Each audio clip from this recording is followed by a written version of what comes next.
ដើម្បីនឹងថែរក្សាចំណងនៃមិត្តភាព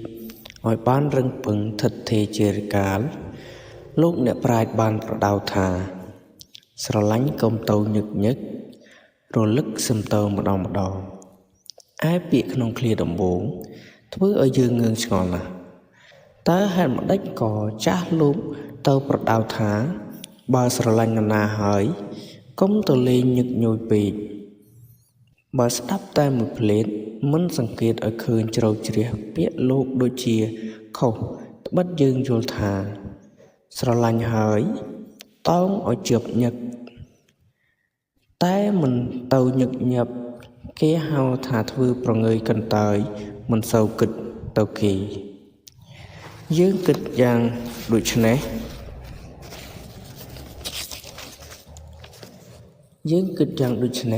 នេះខុសសោះព្រោះយើងនៅខ្ចីសេចក្តីពេកចាស់លោកបានស្គាល់ការពិសោធន៍ជាច្រើនមកហើយលោកឆ្វេងយល់នៅកិច្ចការល្អអាក្រក់គ្រប់ចម្ពោះលោកពិនិត្យឃើញថា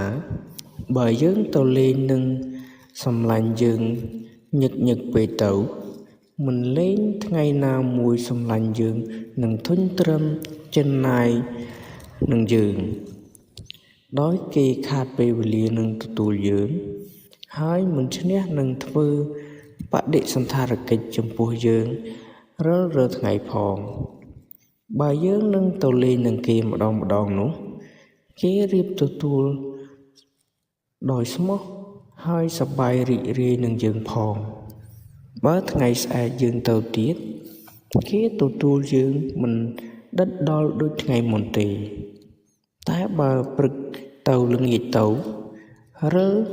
ទិវារាត្រីនោះគេលេងដាក់ស្លាបបារីហៅអង្គុយកៅអីផងជួនបើគេមិនចង់ជួបនឹងយើងគេពួនក្នុងបន្ទប់ហើយប្រាប់បើព្រាវឲ្យកុហកយើងថាម្ចាស់ផ្ទះទៅឯនេះទៅឯនោះបាត់ក៏មានគេលះបង់សេចក្តីរឹបអានអស់ទៅមានអ្នកខ្លះទៀតមិនត្រឹមតែស្អប់យើងគេថែមទាំងពេបជ្រាយនិយាយដើមយើងប្រាប់ញាតិជិតខាងផងបើគិតឲ្យល្អិតល្អន់វែងឆ្ងាយជាងនេះយើងយល់ទៀតថាតែយើងទៅលេងផ្ទះសម្លាញ់យើងឬផ្ទះខាងយើងញឹកញយពេកទៅលុះពេលណាគ្មានរឿងអ្វីនឹងសំណេះសំណាលលេងក៏តាំងចាប់ដើមពីរឿងនេះរឿងនោះលេងខ្លះមែនខ្លះជាមិនខានជួនកាលរឿងនោះធ្វើឲ្យគេស្គាល់មាយាទអាក្រក់របស់យើងរឿងខ្លះធ្វើឲ្យប៉ះពាល់ដល់សិទ្ធិអ្នកដទៃបើជួនជាសម្ដីដែលចេញពីមាត់យើងទៅវាគប្បីផងនោះនឹងកើតជារឿងរ៉ាវឆ្ងាយនាំឲ្យសៅហ្មងដល់ខ្លួនឥតប្រយោជន៍ក្នុងឃ្លាទី2លោកប្រដៅថាបើរលឹកសឹមទៅម្ដងធម្មតាមុតសម្លាញ់ក្តីអ្នកចិត្តខាងយើងក្តីបើយូរទៅយើងទៅលេងទៅជួបនឹងគេម្ដងគេមកជានឹងមានសេចក្តីត្រេកអរមិត្តរុះរាយហៅដាក់ស្លាបារីលើកៅអីមកឲ្យអង្គុយដោយគួសមសុខទុក្ខស្រុកស្រែហើយមានសេចក្តីមេត្រីបដិសណ្ឋារកិច្ចរឹបអានយើងណាស់ជួនគេខិតឲ្យនៅបាយទឹក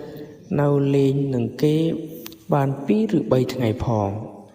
ត្បិតគេរលឹកយើងដោយមិនសូវបានជួបនឹងយើងជាយូរថ្ងៃណាស់មកហើយ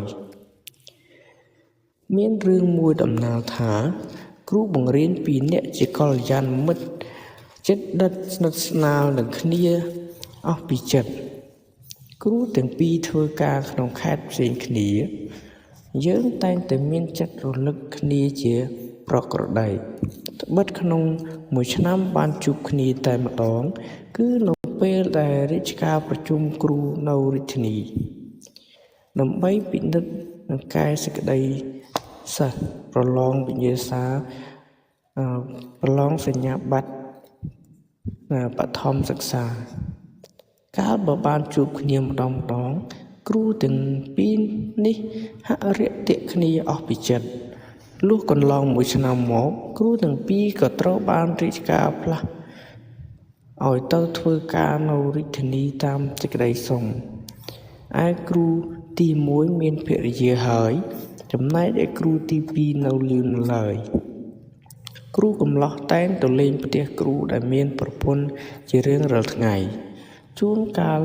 នៅបាយទឹកដេកលេង2-3ថ្ងៃទើបត្រឡប់ទៅផ្ទះវិញដល់ទៅមកញឹកញាប់ពេកទៅប្រពន្ធលោកគ្រូទី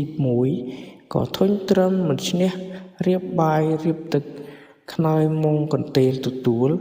ហើយក៏មានចិត្តស្អប់រអ៊ូរទឹមលំអុកឲ្យប្តីជួនកាលធ្វើមុខ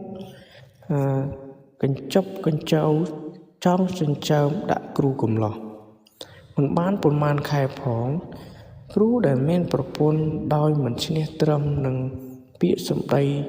ដុកដានឌឺដងរបស់ភរិយាក៏មានចិត្តធុញទ្រាន់នឹងមិត្តហើយបែកចិត្តឈប់រឹបអានចិត្តដិតនឹងមិត្តសម្លាញ់ទៅតាំងពីពេលនោះមកគ្រូកំឡោះដោយរអ៊ីសខ្លួនពេកក៏លែងមករឹបរោគមិត្តចាស់លែងទាំងចិនផ្ទះសម្បែងទៀតផងចូលយើងស្ដាប់រឿងនេះចុះតើហេតុម្ដេច